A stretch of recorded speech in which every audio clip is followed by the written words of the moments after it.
Drag icon Trixie Mattel criticized Zach Sang for not researching her property before her podcast appearance. Despite her fame from RuPaul's Drag Race, Trixie Cosmetics, and sold-out tours, Sang dumbly implied she only performed in bars. Speaking about Trixie's past jobs, Zach said waiting tables needed so much personality, charisma, and one-on-one energy, and that's exactly what you're doing to a certain degree when you're up there performing to a bar full of people, end quote. Trixie bluntly replied, quote, "Yeah, the theaters I work in do have bars. They do," end quote. Zach, you don't mess with Trixie. Now you know. Trixie Mattel comes for a podcast, sir. What are we all talking about? Again, like we were saying before, right? Do some research before you talk to somebody, you know? Yeah. And maybe the podcaster just... I would have said he's spoken out of term that's for a second, but he followed it up with more. Right. You know what I mean? Well, it's also not to say that performing in bars it's not a diss, because we know plenty of people who are amazing talents who perform in bars. So let's say that right off the get-go. It's not like a diss to people performing in bars. No.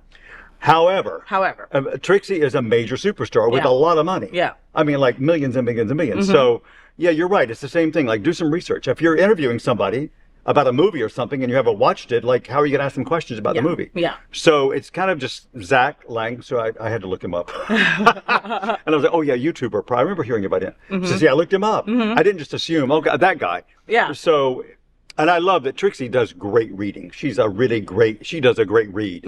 I mean, just because it slams like friendly, but you really get to bite. Yes, and educates you at the same time. Yeah, like, bitch, I'm super famous. Yes. I mean, but it's Trixie. Like, when you think about the drag queens who have really made it, right? You know, the Alyssa Edwards, right? She's up there in that, because I mean, she's got the hotel, right? That she had that show where they were redoing the whole hotel and all of that. She sells out all her music, comedy, performing music, everything that she does. Yeah, I mean, and the talk shows, the makeup. Oh my God, the makeup is amazing. Yeah. This is a big show about RuPaul today. What's up with that? I know, but again, it's a gay show, and we have to talk about RuPaul because that's our icon. You know. Yeah, but I like that Trixie kind of put him in his place. Yeah. And I hope he got it. I don't think he'll make that mistake again.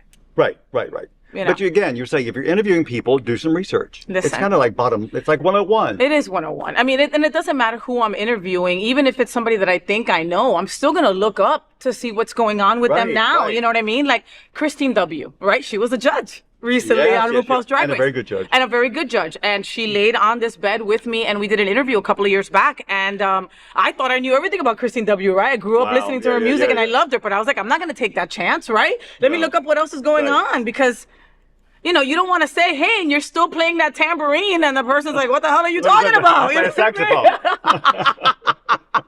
So do your homework, all right? And Trixie, if you lay in bed with me, trust, the interview would have gone a lot smoother. She's got the 411 on you. I do, and I'd have you do my makeup probably, too, just saying.